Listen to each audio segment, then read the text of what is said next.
Oi, turma. Eu tive uma conversa hoje maravilhosa com Sérgio Besserman, que é uma figura que para mim sempre foi uma referência, professor da PUC de Economia, ex-presidente do IBGE, ex-presidente do Instituto Pereira Passos, membro do conselho do WWF, um ambientalista ferrenho, com muita inteligência sempre, com um papel político, comprou brigas políticas importantes.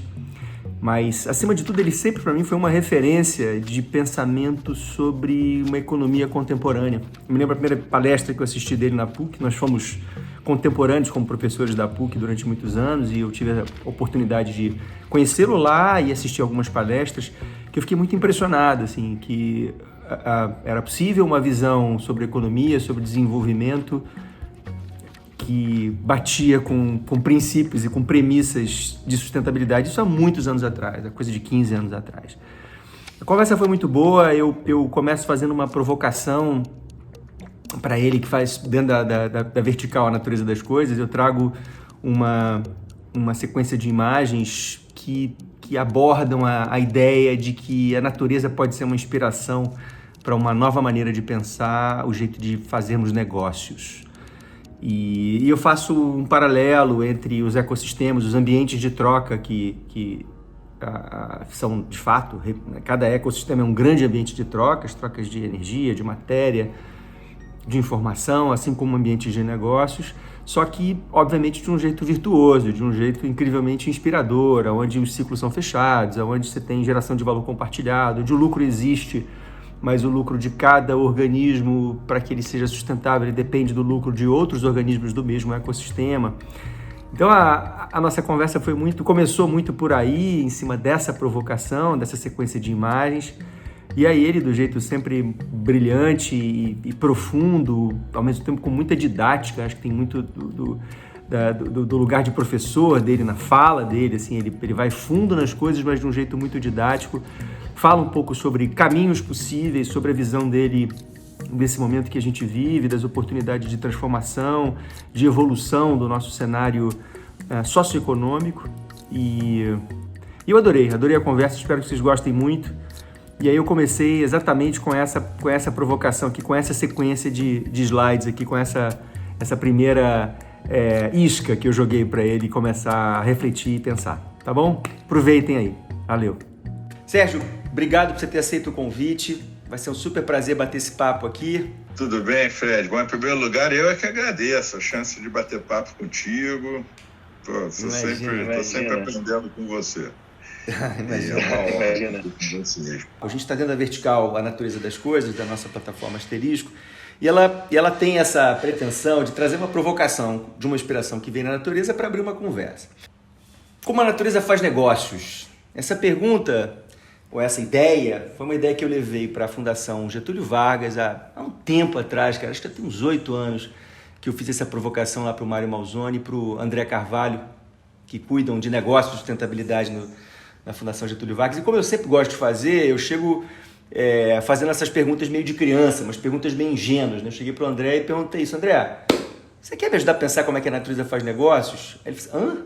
Né? Porque aquele estranhamento. Ele falou: eu entendo de negócios, mas não entendo de natureza. Eu falei: calma. E aí fui no departamento de biologia na PUC e fiz a mesma pergunta. E aí juntei as duas coisas e fiz umas reflexões muito livres, porque eu não me cobro uma posição acadêmica. Você sabe muito bem como professor como é restritivo, né? Eu fico louco com a pegada acadêmica, apesar de entender que precisa ser assim.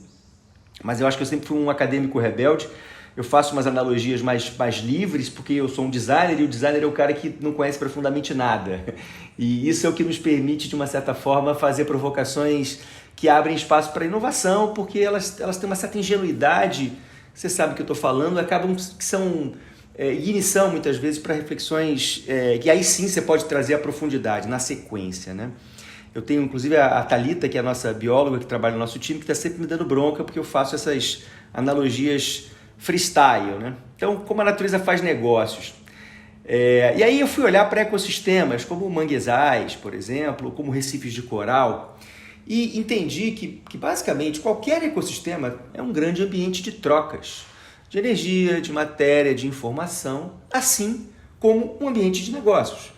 Você imagina lá uma bolsa de valores operando, Wall Street ou qualquer capital do mundo que tenha um cenário, né, uma cena pujante de negócios, basicamente o que acontece é um conjunto de trocas o tempo todo.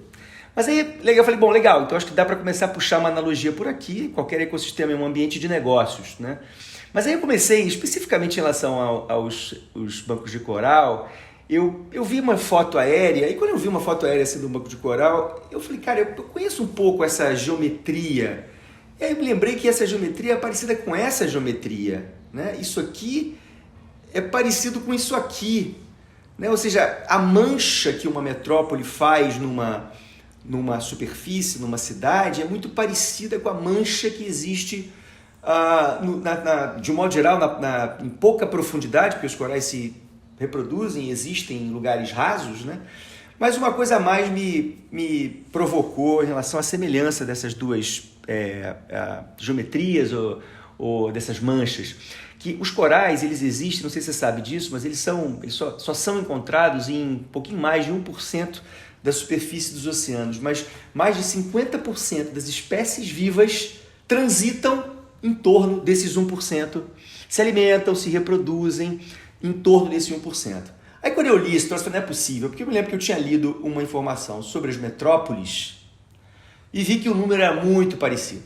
Eu acho que você pode até me dar mais precisão para esse dado, mas era alguma coisa em torno de 2% da superfície do planeta era ocupada por metrópoles e mais de 50% das populações. Então eu falei, cara, não é possível, tem que ter mais alguma coisa em comum entre essas duas estruturas, né? E aí eu entendi o que são essas coisas em comum, né? Assim, fazendo um mergulho na biologia e fazendo um mergulho no mundo dos negócios, eu entendi que basicamente o que faz com que um banco de coral e uma metrópole sejam semelhantes em termos de papel nos seus respectivos ecossistemas, né? Uma perspectiva holística, né? E também na sua própria microestrutura, tem a ver com duas coisas. Primeiro, maior diversidade. E a gente sabe que quanto mais diverso é um ecossistema, mais resiliente ele é. Então a diversidade é uma coisa que você encontra nos bancos de corais, é uma coisa que você encontra nas metrópoles. Porque essa maior diversidade permite uma maior metabolização energética. Se você imaginar o que acontece, por exemplo, na superfície de um deserto, com o sol batendo, com poucas estruturas ali, a capacidade dessa energia ficar retida no solo, né, e gerar vida é mínima, porque você tem pouca gente reagindo, você tem baixa diversidade. Enquanto que quando você tem numa floresta a mesma coisa acontecendo, ou nos bancos de corais, você tem uma série de estruturas que metabolizam essa energia e geram potência, fertilizam a vida, né?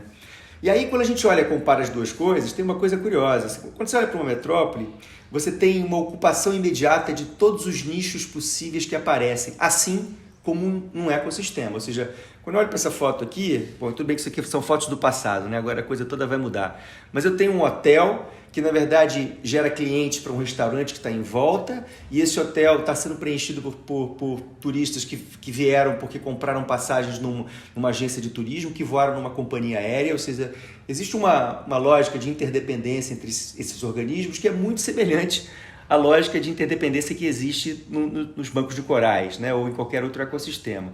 Você tem essa coisa de uma população flutuante que vão aos bancos só para se alimentar e se reproduzir, depois voltam a fazer travessias oceânicas, assim como acontece nas metrópoles. Mas o mais interessante, quer dizer, que a analogia me revelou, é que talvez a grande diferença, a diferença mais inspiradora para a gente, é que quando eu olho para qualquer ecossistema e qualquer ambiente de trocas dentro da natureza, elas têm, de uma certa forma, uma dinâmica semelhante ao nó celta, ou seja, você não tem pontas soltas. Todas as pontas estão se articulando, ou seja, não existe, o ciclo é fechado, como tudo que existe na natureza. Então, quando eu olho meio que um fluxograma, né, dessas trocas, você tem esse tipo de cenário, né? É um fluxo fechado. Enquanto, quando a gente olha para uma metrópole, o que a gente vê é isso. Eu tenho as estruturas todas buscando recursos e insumos de lugares que não necessariamente são regenerados na sequência, e o pior, gerando sobras, resíduos que não viram recurso para alguém, ou seja, pontas soltas para todos os lados.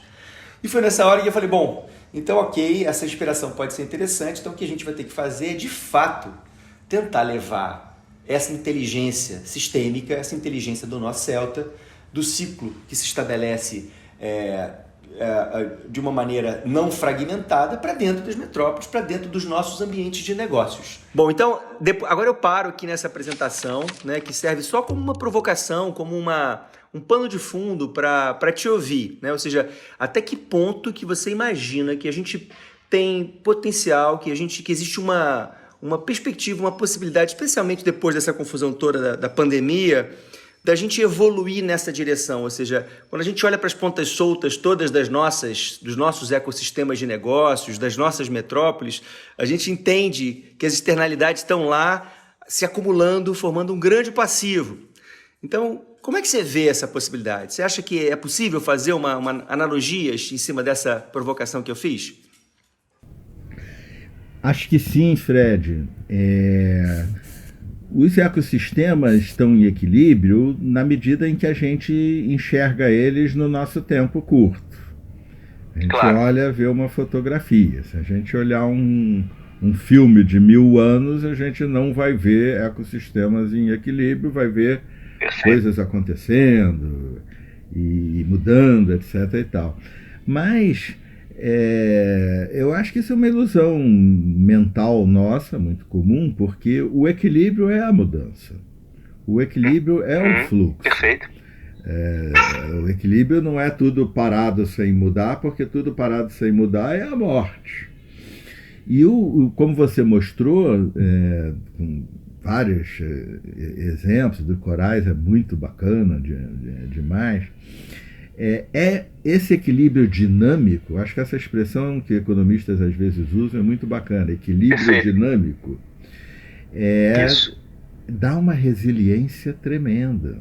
Evita que você fique... Primeiro, como você também pontuou muito bem, é fundado em cima da diversidade. Diversidade gera resiliência. Teve uma mudança lá. Olha, até com os corais está acontecendo isso. Todos nós ecologistas estamos meio apavorados com os corais porque eles estão sob dupla ameaça. Temperatura mais quente branqueia e mata os corais, e o mar está esquentando, os oceanos estão esquentando, e estão acidificando também. Além das ameaças de embarcações, de não sei o que, etc. e tal. Sim. Mas o último paper que eu li sobre corais é do ano passado, na Austrália, né, da Grande Barreira de Corais, e os corais migrando para lugares de temperatura onde eles ainda ficam bem, e outros corais surgindo ali, o que deu uma esperançazinha, pequena, porque os corais estão brutalmente ameaçados. Mas resiliência gera essa... Diversidade gera essa resiliência, essa capacidade de enfrentar as mudanças. Então, esse equilíbrio dinâmico é algo que a gente precisa muito. Justamente nos últimos 300 anos, nós entramos nessa roda do crescimento econômico, ciência, tecnologia, economia de mercado, que foi maravilhosa, a vida melhorou demais para todo mundo, a gente vive mais e tal, já conversamos sobre isso. Mas, indo à vertente, ao olhar que você propôs, é uma roda que é cega e surda porque está do lado de fora. Ela só vê um caminho. E quem está impregnado dela também só vê um caminho. Nós estamos no meio do drama, do trauma da pandemia. E a gente ouve gente dizendo, contra os estudos econômicos até, mas não pode parar a economia, vai ser pior se parar a economia do que se morrer 100 mil, 200 mil, 500 mil. Que é uma besteira enorme em economia mesmo. Mas por quê? Porque o cara está na roda. A simples hipótese da roda rodar mais devagar ou não rodar, ele fica maluco, aí ele só consegue enxergar aquilo. Isso não é diversidade de pensamento. Isso não é capacidade de adaptação, como você mostrou bem. Isso não é... Então, eu acho que sim, que há uma boa chance mas é num tempo, não é amanhã, não é quando acabar a pandemia. Mas há uma boa chance de essa iluminação que a gente está tendo ao vivermos de forma compartilhada essa experiência existencial tão impactante sobre todos, ela ilumina. E aí a gente sai da roda e consegue enxergar. Tem crise climática ali, meu Deus do céu, olha só os números, que desastre monumental, sexta grande extinção das espécies, como tanta riqueza e tanta desigualdade ao mesmo tempo, como tanta capacidade produtiva, economia riquíssima, e ninguém tem mais tempo para nada, para absolutamente nada. Tempo é vida. E sabe que tempo é dinheiro? Isso é maluquice. Dinheiro a gente arranja. Agora arranja tempo. Vai lá, compra tempo. Compra 2 horas aí para ler um livro. Compra, vai lá. Não tem. Então, e aí, como a gente, pelo drama, pelo compartilhamento da experiência, a gente está olhando para as outras coisas. Não, primeiro as vidas. Empatia, compaixão. E isso abre uma fresta nessa. Até uma palavra bem antiga, mas apropriada. Alienação. A gente sai dessa alienação, né? Então eu acho que serão escolhas. Sempre são escolhas. Já passamos da época de achar que a história tinha leis e que ela ia só subindo degraus de uma escada de acordo com as leis, ou mais rápido ou mais devagar, mas de modo inevitável. Não é assim. Então aí os maravilhosos livros do Harari para... não está inventando nada, é o mainstream da história. Serão escolhas. E escolhas boas abreviam sofrimento, impactos, e geram um mundo melhor. Escolhas más atrasam tudo. Mas eu acho que a gente tem uma grande chance. E para concluir, não é preciso que a roda pare de girar. Só que a roda gira como uma ferramenta da humanidade, um instrumento que a gente criou, o mercado.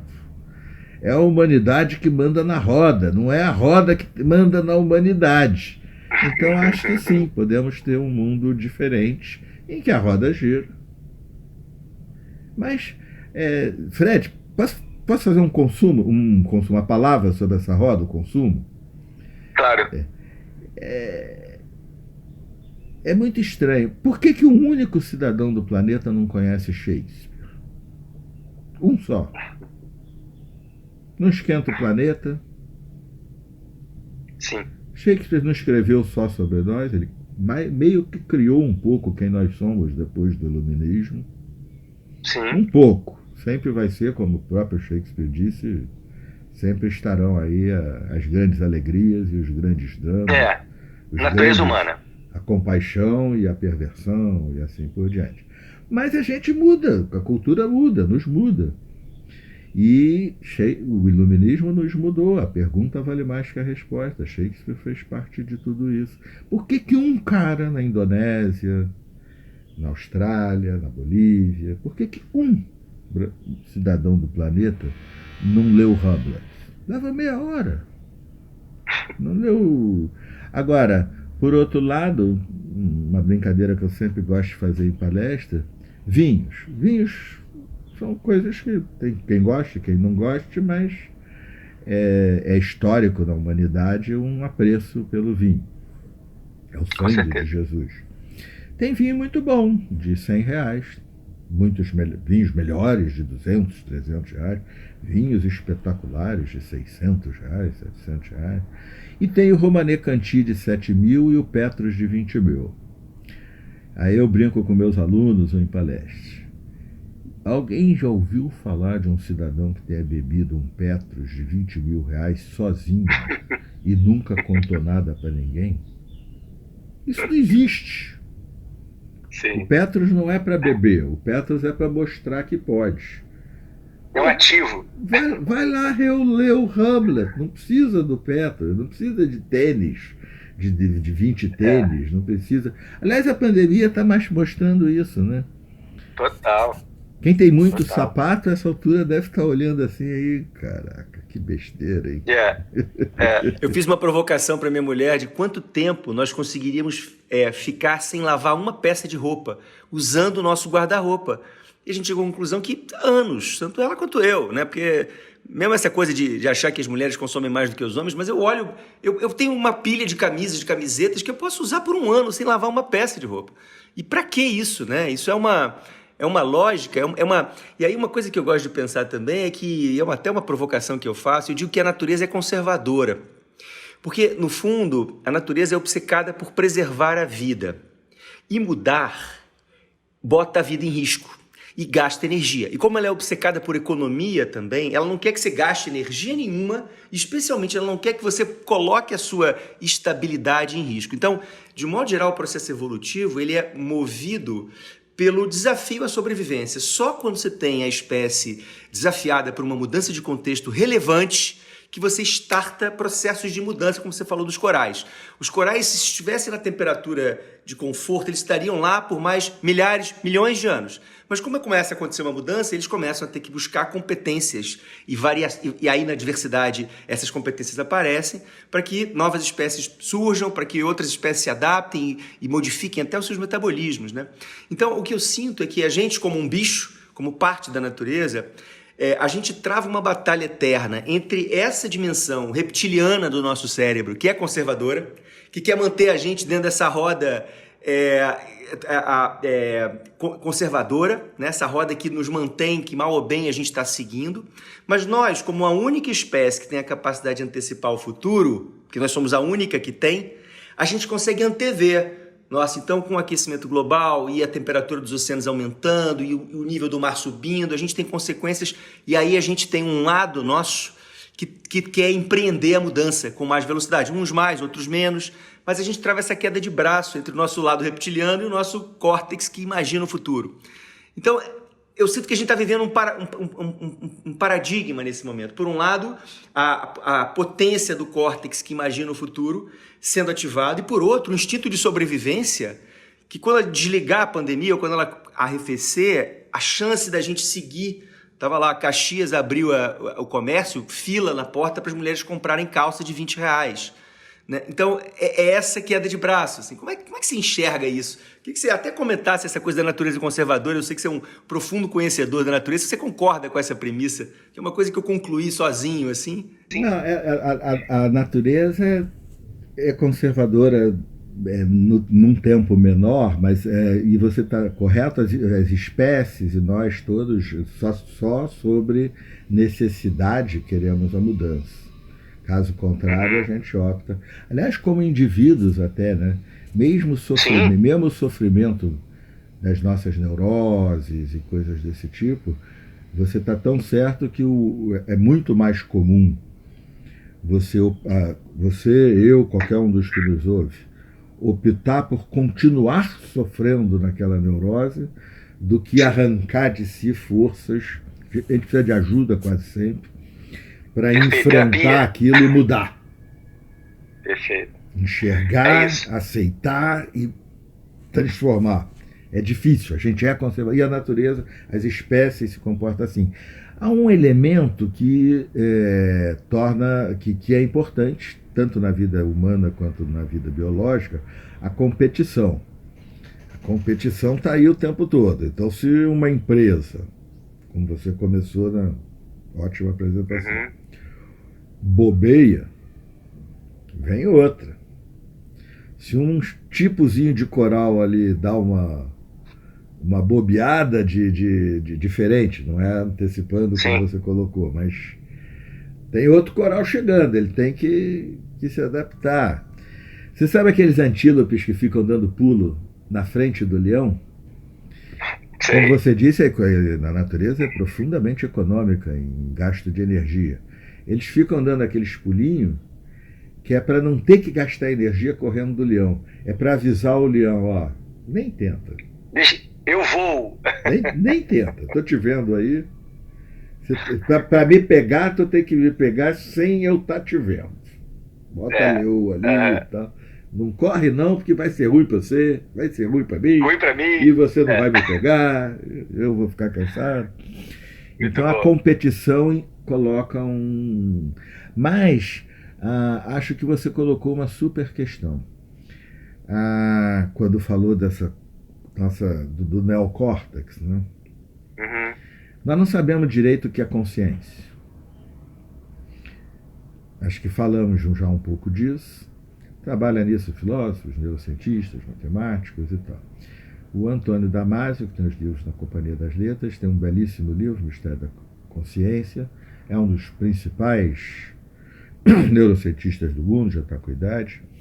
E ele associa a consciência a tempo, como a gente conversou. E essa coisa que você colocou é um desafio inédito na história da humanidade. Inédito. Como indivíduos, sempre teve isso. Um jovem é mais consciente, se ele não, esse fim de semana eu não vou para a rave, não, porque a semana que vem é semana de provas. Então esse fim de semana eu vou estudar e vou preservar minha... Então ele evita, não segue o princípio do prazer, a lá Freud, ortodoxamente falando, que não é bem mais o meu pensamento, mas ele evita o princípio do prazer em função da consciência de que lá na frente isso vai me... Mas geracionalmente, as gerações da humanidade, nunca houve uma que tivesse colocada como a atual, como os jovens, como os teus alunos, os meus alunos, frente a essa situação. Cada geração vivia a sua vida e a geração que viesse viveria dela. Mudou. Nos tornamos muito poderosos no nosso tempinho curto. O que a gente faz hoje impacta lá na frente. Tudo. Eu e você estamos aqui conversando, estamos gastando energia. Metade dos elétrons é renovável, metade não é. Essa metade que não é, eu e você estamos gastando, estamos esquentando o planeta. E daqui a... Perfeito. E se a humanidade, se Deus tirasse a humanidade amanhã, o nível do mar vai continuar subindo pelos próximos 500 anos. Então a gente está aqui gastando uns elétrons, muito melhor que se fosse uma reunião presencial, não sei o quê, muito menos elétrons. Nós estamos gastando elétrons e estamos impactando lá o futuro. Por isso o conceito de desenvolvimento sustentável menciona naquela definição da primeira-ministra da Noruega, Brundtland, da reunião de Estocolmo, em 72, garantir as futuras gerações. Mudou um pouco. 2 bilhões das pessoas que estão vivas estarão vivas em 2100. Dos 7 bilhões, 2 bilhões tem nada de futura geração, não. A vida deles, dos nossos alunos, será uma vida em que eles assistirão, vivenciarão e serão impactados como indivíduos, como cidadãos e como profissionais pelo que vem por aí e que já está vindo, que já está nos impactando. Faz nem 3 anos eu dormi no carro lá com a chuva. Sempre teve chuva, mas nunca teve com tanta frequência e vai vir com mais frequência, com mais intensidade. Então, pela primeira vez, a humanidade está colocada frente a essa questão de agir hoje, assumir custos hoje, para que lá na frente, aquela coisa do ditado africano, uma sociedade cresce quando mulheres e homens plantam árvores para dar sombra que eles nunca chegarão a ver. Mas é um ditado, nunca foi assim. E agora? Será? Será que a gente consegue agir em função do futuro? E, Fred, você foi brilhante quando conectou as duas questões.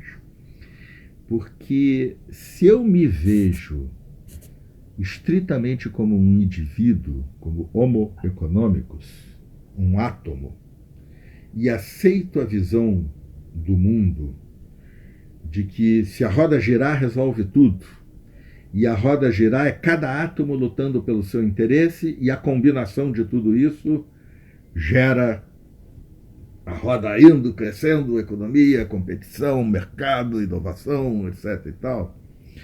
Eu tenho 62 anos.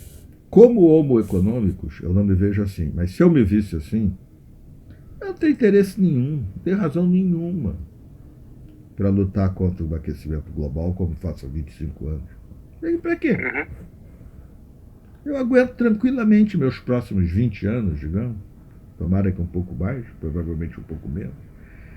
Não gasto nada, não me preocupo com esse assunto, então pronto, vivo minha vida sem gastar um centavo, sem gastar um minuto de tempo com isso. Agora, você na entrelinha colocou isso. Se eu entendo que eu, como indivíduo, aí talvez a palavra não seja individualismo, seja individualidade, que eu não sou. O eu que eu sou está aqui, meu pai, minha mãe, o mundo dos judeus na Europa que acabou, meu avô era o caçula de 9, todos os outros morreram, então o mundo Yiddish, o mundo de uma cultura que eu leio e que eu ouvi histórias e que não estão aqui os que eu não conheci, mas estão aqui os que eu não conheci. Com você. E se eu me entendo em função de um passado e de um futuro, e se eu entendo que a lá Dalai Lama, que se eu entrego, ou gentileza aqui no Rio, se eu entrego com paixão, eu recebo muito mais do que eu estou entregando. Eu recebo, meu interesse. Ou se a gente vai para os estudos da London School of Economics, que mostram que até um certo nível de renda, bacana. Daí em diante não faz diferença para o teu bem-estar. E aí eu já sou um cara mais... A ideia de que eu estou ignorando, deixa as futuras gerações todas, isso já me faz um mal desgraçado no presente. Então... Agora, a cultura, a arte, o design, tem um papel fundamental, porque nós estamos nesse momento em que a humanidade vai decidir se a consciência da espécie... Nós não somos a única espécie consciente, nós somos a única que antecipa o futuro, estou de acordo. Mas Deus, quando soprou o barro para fazer Adão o terroso, o vento espalhou um pouco ao redor. Tem espécies que tem. E hoje a gente sabe que praticamente... E na boa, quem tem cachorro sabe que ele tem um nível de consciência. Claro. Não é o nosso, não é a linguagem, mas ele sabe que ele é ele, pô. Com certeza. Consciência do self. Existe um belo teste, né? Desmaia o bicho, bota aqui. Cachorros não passam desse teste, não, mas eles, porque nós não sabemos fazer todos os testes decentes ainda. É óbvio. Mas agora, animais como gorilas, principalmente chimpanzés e bonobos, orangotangos, elefantes, golfinhos, baleias. Tem níveis de... Polvo. A lei inglesa não permite. Na Inglaterra, tu pode pegar uma lagosta e jogar na água fervente, porque cozinhar ela viva é mais gostoso. Mas polvo não pode mais. É crime. Olha só. Pelo nível de consciência. É normal que polvos tenham uma certa inteligência elevada e consciência, porque eles têm que dominar um monte de bracinhos, são animais sociais e acabaram com aquele cérebro grandão. Então, aí quem descobriu sobre eles, você já não pode. Bom, então essa mudança no humano é uma mudança do porte do Renascimento, do porte do Iluminismo. Antes do Renascimento, a ideia de que cada um de nós é um indivíduo consciente não era bem assim. Antes do Iluminismo, a ideia de que a pergunta vale mais do que a resposta também, e que a ciência era um jeito de a gente ir se aproximando das respostas e abrindo mais perguntas a cada vez que avançava. E agora, nós estamos frente a esses dois imensos desafios. Primeiro, já falamos dele, nós somos tribais, mas a nossa tribo agora é a humanidade. Já falamos disso. O outro é esse que você colocou no nosso papo. A nossa consciência consegue se expandir no tempo? A gente vai conseguir plantar árvores e ser feliz de ver a muda. Ela não deu sombra nenhuma ainda, mas olha como a muda que eu plantei está crescendo. E ela vai dar sombra e frutos quando eu não estiver mais aqui. Nós vamos conseguir expandir nossa consciência no tempo. É um outro humano. Pode ser que a gente consiga, pode ser que a gente não consiga. Eu acho que o empoderamento das mulheres nas últimas décadas junto com 7 bilhões de cérebros e a juventude, porque a juventude tem uma abertura para o novo muito maior, né? Claro. A sabedoria dos elders. Espero que valorizem bastante isso, porque eu já estou aí Mas ela é muito importante e tudo, e deve ser ouvida. Todas as gerações de todos os tempos ouviram os seus sábios idosos. O mundo atual perdeu um pouco isso. Mas é inegável que essa sabedoria tem que se somar com o ímpeto pelo novo e a caixinha não entulhada ainda que os jovens têm para poder enxergar as mudanças e as transformações. Será que a gente vai conseguir, que os jovens vão conseguir isso? Que no presente deles, tanto o passado quanto o futuro esteja mais presente, esteja mais consciente? É uma mudança do humano, não é uma mudança só de jeito de fazer as coisas. E é muito bacana que a gente esteja nessa época. De um lado é muito crítico, mas do outro lado é muito emocionante. É uma oportunidade, né? É uma oportunidade, um mundo diferente, melhor. E especialmente tem até um amigo meu que também é professor da PUC, lá da física, que ele diz que a humanidade está passando por uma mutação. Ele acha que os jovens, e aí a gente tem esse privilégio também, né? Acho que nós, professores há muito tempo, a gente foi ficando velhos, mas a gente foi acompanhando jovens de 20 e poucos anos. Isso é maravilhoso, isso é uma benção. Então, eu digo para eles, você deve dizer também, vocês não têm ideia do que é passar 40 anos vendo cada turma de 20 anos aqui conversando comigo. E Fred, que barato, você deve notar isso, às vezes a mudança, às vezes você passa 8 anos e não muda grande coisa. Às vezes em 2, 3 anos as gerações sofreram mudanças enormes. Né? E de alguma forma eu sinto, por exemplo, minhas próprias filhas, né? Eu tenho uma filha de 29 e uma filha de 24. E elas passaram lá também, foram minhas alunas, as duas fizeram design. Então, eu vejo que a relação delas com o próprio consumo, a relação delas com as ambições passam muito mais por abrirem esse espaço na vida para, enfim, assistirem a um filme, lerem um livro, trabalharem como artistas plásticas, que as duas são, do que de trabalhar 12 horas por dia para ganhar dinheiro. Então eu reconheço que existe, acho que um espaço, quando você está falando de oportunidade, né, dessa geração que está setada, já pré-setada, como o Sidney fala, né, a essa, quase que respondendo a essa mutação que gera um impacto no comportamento, e isso somado a uma ameaça mais concreta ao próprio presente delas.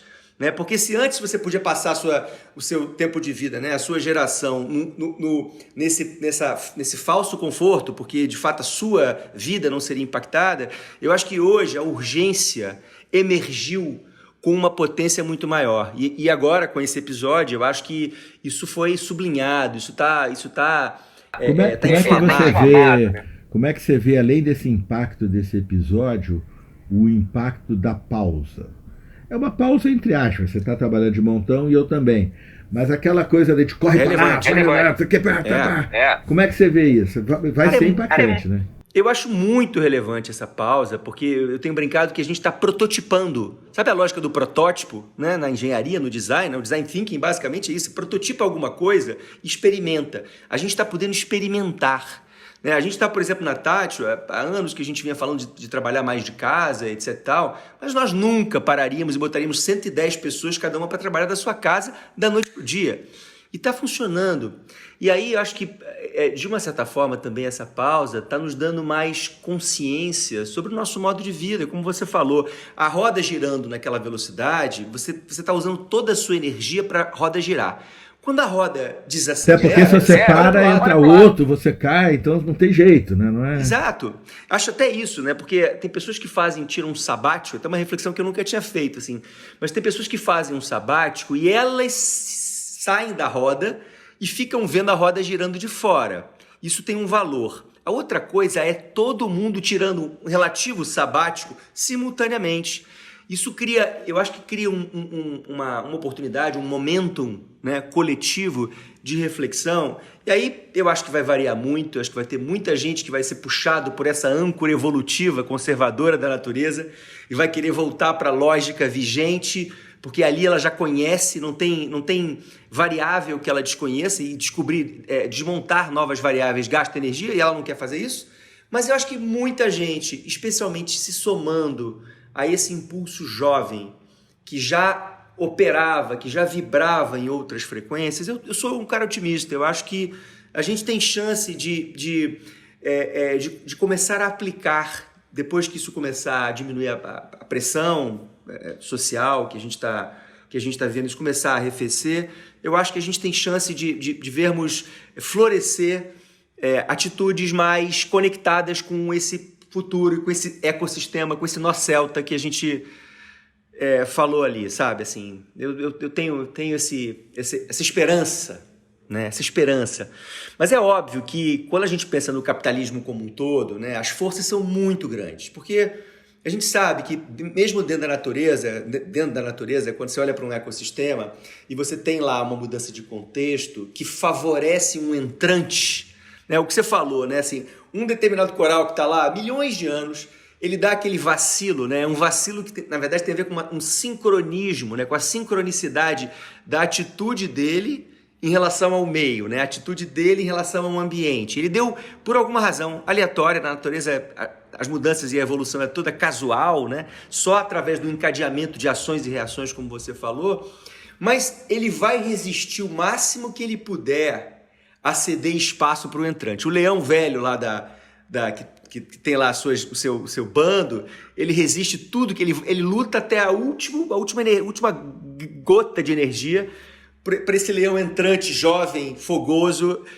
tomar o lugar dele. Então, eu tenho certeza que as estruturas de poder que a gente convive hoje no mundo do capital, elas são muito, muito, muito potentes e vão fazer a resistência que precisarem fazer para se manterem onde estão. A gente vai ter que ter a emergência dessas novas forças para desarmarem ou abrirem as fragilidades, né, do que está estruturado. Como é que você vê isso, cara? Como é que você enxerga, você, à luz da tua experiência de tantos anos convivendo, acho que com a vanguarda do pensamento econômico e dentro da própria PUC, com pesquisas, como é que você enxerga essa emergência de novas forças no capitalismo, nos novos modelos de negócio, nas startups, enfim, no terceiro setor, no sistema B, né? Como é que você enxerga isso, cara?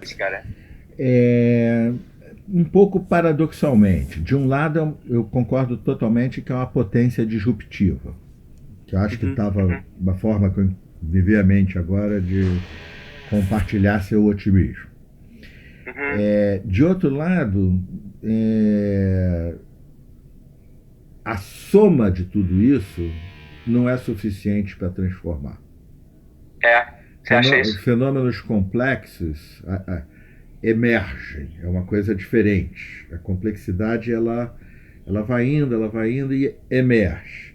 Essa imersão de um mundo diferente e ao mesmo tempo igual, aquele Aufbund que a gente comentava, superação e conservação. Perfeito. Ela envolve o ato da escolha, ou em outras palavras, política com P maiúsculo. Então, cada um fazendo a sua parte, cada um não sei o quê, é uma potência disruptiva, mas não é suficiente para a imersão de um novo complexo. Isso exige cooperação, articulação, política com P maiúsculo, política global, uma novidade que a gente nunca viu, Fred. Clima, passeatas de clima, assuntos globais, que exigirão política global. Não quero governo, não quero governo mundial, não. Já me basta as confusões que o do meu país já me arranja aí. Mas governança global, sociedade civil, planeta. O que os jovens são, Cacilda? Você estava falando com perfeição isso. Nossos alunos já são assim. Para eles não tem negócio de minha tribo é a humanidade. Se oferecer para um aluno teu de design, uma ótima aluna sua, recebeu uma oferta da Nova Zelândia. Quando a gente era moleque, era um drama, não era? Certamente. Larga tudo em Nova Zelândia. Para os nossos alunos de hoje, como é que é? É, muito uma mais mudança, são mais mas leves. é totalmente Eles são mais diferente. leves. São mais leves. E veio o humano da Nova Zelândia como veriam o humano de Belém do Pará. É igual, é gente. Não tem. E até se divertem vendo as diferenças de cultura, de tudo. Então eles já são. Isso tem que virar. Não tem mais jeito. Sim. Aí os livros do Harari são altamente recomendados. Se o desafio é global, só existe um jeito de enfrentar ele, globalmente. Entendeu? Então, assim, a soma das partes não é suficiente. Tem que ter um pouco mais. Perfeito. Mas esse pouco mais já está surgindo. No mundo econômico, por exemplo, antes mesmo da pandemia, 2019 foi um momento muito importante. Antes, as empresas se viam, como já conversamos, em busca de reputação, de ter valor compartilhado, valor admirado. Fizeram coisas extraordinárias, outras não fizeram nada. Agora, em 2019, entrou como stakeholder na discussão da importância da responsabilidade socioambiental os investidores. Não é mais só o consumidor, não é mais só Perfeito. a reputação da marca, não é só o pessoal do entorno.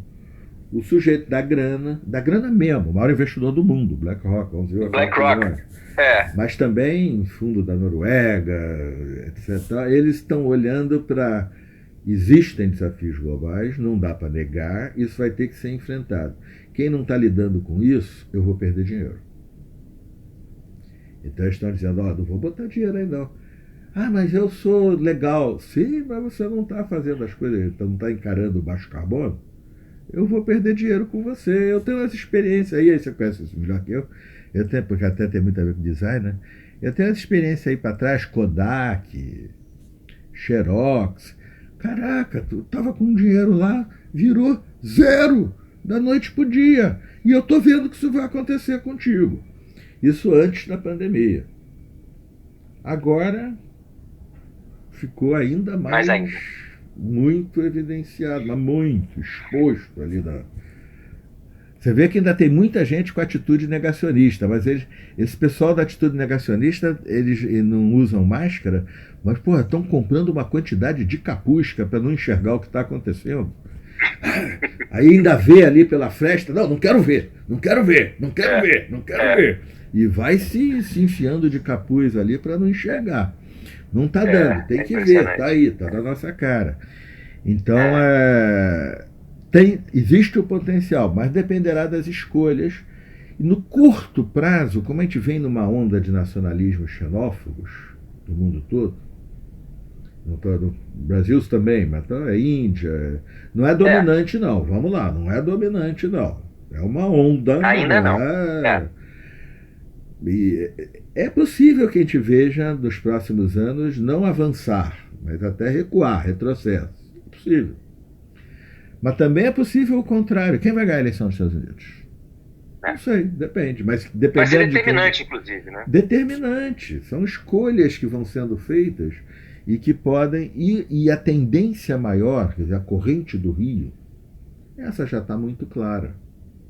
E está ficando mais claro cada vez para cada um. Mas, se você me permite, Fed, tem uma outra coisa que dificulta. E aí, como os jovens são a nossa esperança, e eles sim, está acontecendo isso que você está falando, a mente deles é uma mente mais aberta, etc. Mas ela sofre de um problema que nós causamos. Eu gosto muito do jeito que Thomas Mann começa a trilogia magnífica de José e seus irmãos, onde ele reconta a história bíblica. E logo no início, você vê que a física moderna não tem a menor ideia ainda do que é o tempo. Não tem mesmo. Tanto faz se ele vai para frente ou para trás na matemática com a qual a gente faz os celulares pelos quais conversamos atualmente. Interessadíssimo no assunto. Nesse exato momento, a gente faz 1 ano e pouco que a gente pôde começar a observar, foi no ano passado, observar buraco negro, e agora estamos observando o choque de 2 buracos negros. E está todo mundo de olho nisso, porque pode ser que surjam dicas importantes, inclusive sobre a natureza do que é o tempo. Mas, além de Santo Agostinho, naquele insight que a gente já conversou, o Thomas Mann, logo no início de José e seus irmãos, bota o José sentado debaixo de uma árvore pensando no patriarca, Abraão. Que Deus falou, saia da Babilônia, vá para Canaã. E ele então transgride, larga tudo e vai para Canaã. E José está ali debaixo da árvore de noite, é uma literatura espetacular, e pensando, poxa, Abraão viveu 900 anos. Como está no livro. Ele diz, mas será que ele viveu 900 anos? Porque durante esses 900 anos a vida foi a mesma. O trabalho foi o mesmo. Os amores, o jeito de amar era o mesmo. A natureza era a mesma. Talvez não tenha sido um Abraão 900 anos, e sim muitos Abraãos. E aí vem a mágica que me comove até hoje quando eu penso. E aí Thomas Mann escreve literatura, o design das palavras, né? Maravilhoso. E aí José pensa, será que foi um Abraão? Talvez tenham sido muitos Abraãos. Mas como a vida era igual, os amores, o trabalho, as estrelas eram as mesmas, ele diz, pode ter sido muitos Abraãos, mas era um Abraão só. E isso é o contrário do nosso tempo moderno, muito especialmente o da juventude. Perfeito. Hoje as coisas mudam numa velocidade, às vezes coisas supérfluas. O celular, se é 9, se é 10, se é 11, se é 12, se é 13, não faz tanta diferença assim, é só uma absorção nossa pelo... Mas, de fato, tudo muda. Hoje a velocidade tem coronavírus descoberto, aparece em setembro, no início do ano que vem nós vamos ter vacina, eu estou confiante nisso. É de uma velocidade impressionante. Tem a ver com aquela roda. E essa velocidade talvez atrapalhe um pouco essa percepção do tempo como uma coisa mais longa e essa expansão da consciência. Portanto, a pausa, mas não só a pausa, você falou uma coisa que eu nunca tinha incluído nesse papo, mas que eu agora vou incluir porque eu acho muito importante. E eu constato ela com meus alunos ou meus amigos jovens também, amigos da minha filha e tal. A pausa da pandemia, mas também esse desejo da juventude, que no fundo é uma aspiração por vida. Espaço. Tempo. Eu gosto muito, era um poeta conservador, eu não sou conservador, mas ele tem uma frase, aliás, a frase não é nem um pouco conservadora, Thomas S. Eliot, ele diz assim, só existe o experimentar, o resto não nos interessa, aos humanos. E a juventude, você falou isso, ela está com esse desejo, ela não quer, ela não acha mais que trocar o celular, ou se exibir, que isso é experimentar. E a Paris é muito legal, mas se você for a Paris, sabe, e ver a Mona Lisa atrás de 300 japoneses ou chineses pulando, para quê? Eu entro na internet e vejo a Mona Lisa muito melhor do que pulando no Louvre atrás. Ela quer experimentar, quer viver, que é o que interessa aos humanos. Então, eu agora, depois desse nosso papo, já acrescento que existe essa dificuldade, mas de um lado a juventude está encarando, está se vendo globalmente, e ela está com esse desejo de sair dessa, de viver. Sim. Perfeito. Cara, olha, tá acabando o nosso tempo, assim, pra mim é incrível falar com você, eu poderia ficar assim o dia inteiro falando com você, eu sei que você tem hora, mas eu queria lembrar... Vamos inaugurar a live contínua. Vamos fazer uma maratona de live? Cada um entra a hora que quiser e encontra lá. Essa ideia é boa, hein? Essa ideia é boa, fazer um convite aberto, como se fosse um bar, né, aberto. Cada um chega, vai chegando e o papo vai... No máximo a gente é substituído por alguém e tal. Muito bom. Mas eu me lembro, cara, de uma palestra que eu assisti sua na PUC há muitos anos atrás, sei lá, 15 anos atrás, que você falou uma frase que eu uso muito em palestra, que eu não sei se é uma frase original sua, mas que você falou nesse dia na palestra, mas que eu atribuo a você, que tem muito a ver também com tudo que a gente falou, que quando a gente olha para a natureza, na natureza não existe nada que cresça infinitamente. Que a única coisa que cresce infinitamente na natureza é um câncer, né? E que a ideia de que a gente pode ter uma economia, empresas, países crescendo infinitamente, ou é uma ideia de um débil mental ou de um economista. Essa frase eu acho genial, assim, porque... E aí eu completo, e ele é um economista, né? Assim, esse lugar do que você falou também, da coisa do economista, sempre passando a mão na cabeça, e o quanto a gente se equivoca nessa obsessão absoluta pelo crescimento infinito, como a gente fica escravos dessa roda, e talvez esse seja o momento de reflexão e de olhar para a natureza como fonte de inspiração, entender que um carvalho cresce a 40 metros de altura e para. Porque se ele seguir crescendo, além dele botar a estabilidade dele em risco, ele pode tombar porque a raiz não segura, ele cria uma sombra grande demais que compromete quem está crescendo embaixo dele, que é importante para ele também, né? Os bichinhos que vão lá comer aquelas plantas. Claro, muda o solo, vai acabar com a saúde da árvore, não tem dúvida. Exato. É isso, na natureza, a única coisa que tem como finalidade o crescimento permanente, constante e acelerado é a célula cancerosa. E o capitalismo puro. A roda que gira sem olhar para mais nada. Os economistas não são mais burros nem mais inteligentes do que ninguém. Mas a nossa ciência surge junto com a roda. Nós somos os pensadores de como a roda gira melhor. E contribuímos muito, porque, como a gente já falou, a roda trouxe muito bem-estar. Claro. Mas é mais difícil, sim, para um economista dirigir o olhar para outras direções, para olhar para outras coisas. Porque, no fundo, o economista é o pensador dessa roda girando. Então, isso não... eu acho que... Maravilhoso. Mas os economistas agora estão forçados, porque a própria ideia de que a roda vai continuar girando do mesmo jeito, sem preocupações externas, o bom economista já sabe que não vai ser. Em algum momento, agora sendo economista, em algum momento o carbono vai ser precificado, eu tenho que levar isso em conta. Então, os economistas, não é à toa que o prêmio Nobel do ano passado foi dado a economistas de 2018, que justamente participariam aqui da nossa conversa concordando com tudo, Nordhaus e o outro, que eu não me recordo o nome agora. Nordhaus é por causa do clima, eu sempre trabalhei muito com o pensamento dele. O mundo, mas são assuntos conexos. Sempre houve quem enfiasse coisas na roda, mas isso se dava dentro dos Estados-nação. Então, o Estado de Bem-Estar Social Europeu tem que fomentar a cultura, não pode ter trabalho infantil, não pode ser o quê. O problema é que a economia globalizou. As demais dimensões da vida social, não. A gente não...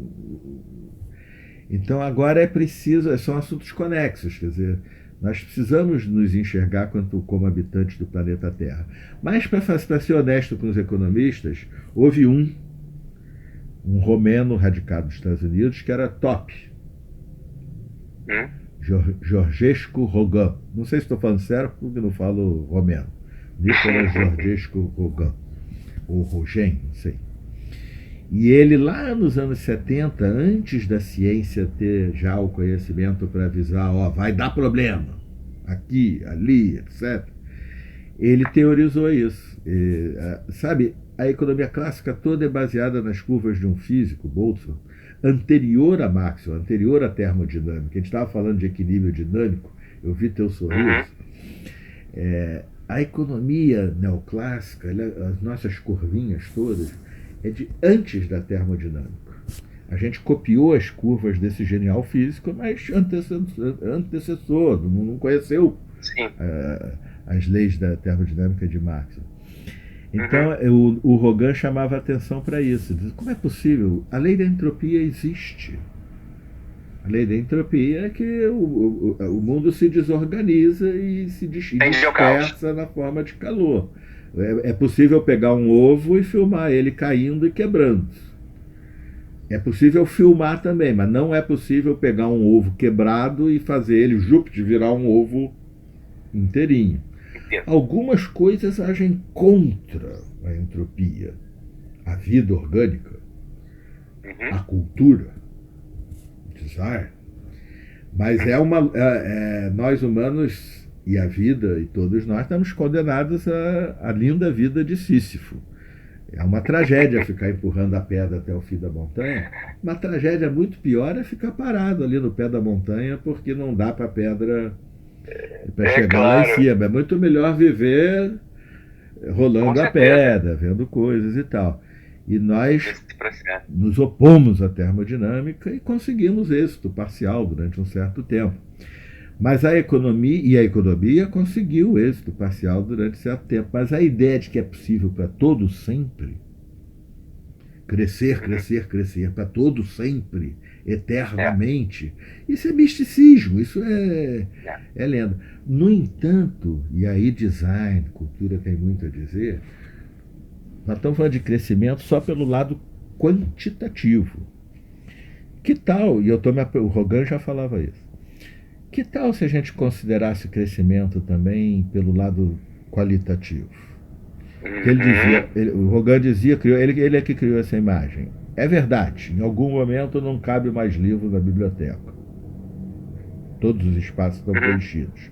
Mas isso não quer dizer que a biblioteca parou, não. Todo dia você pode ir lá e trocar o livro ruim. Como é que eu defino o livro ruim como ditador? Não, eu uso a técnica do Google. Aquele livro que ninguém quis ler. E mais ainda aqueles livros que muita gente pegou, deu uma olhadinha e tira ele e bota o outro.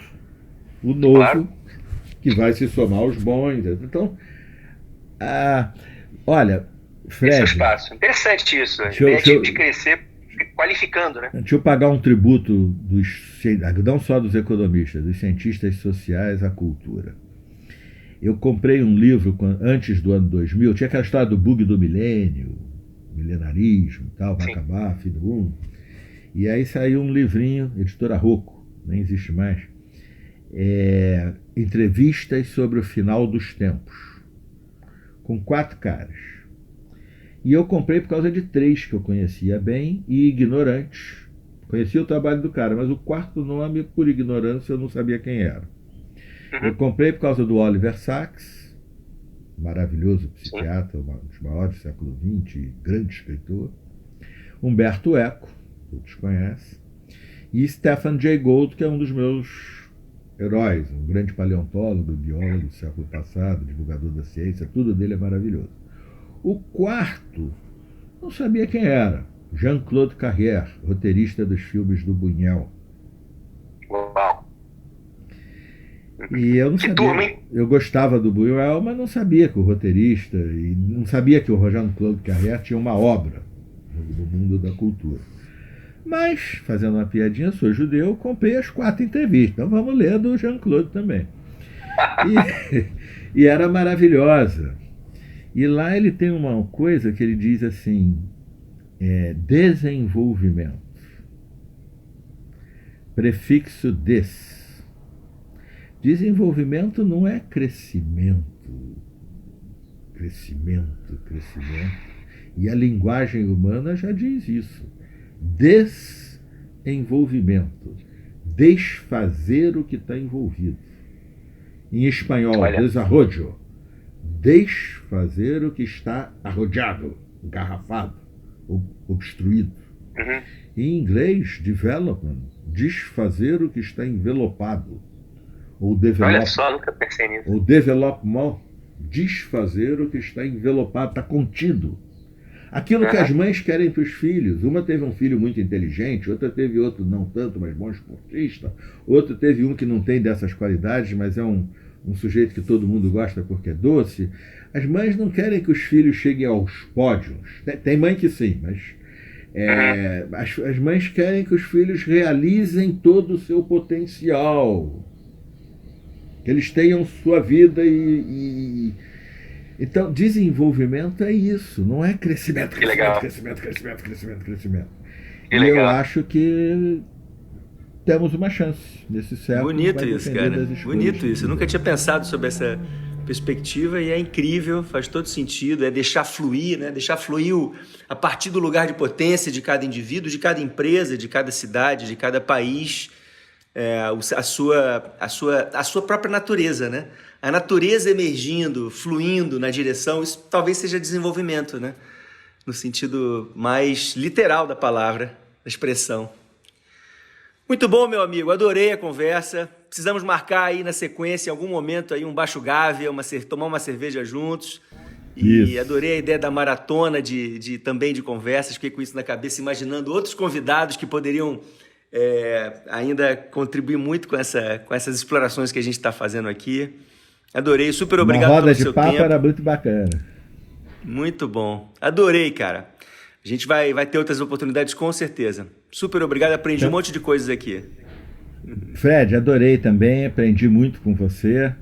E conversa boa é essa, que a gente vai escavando e aprofundando e achando mais coisas. Muito obrigado. Obrigado a você, Sérgio. Vida longa e prosperidade criativa para todos. Obrigado, cara. Um grande abraço, cara. Valeu. Tchau. Tchau, tchau.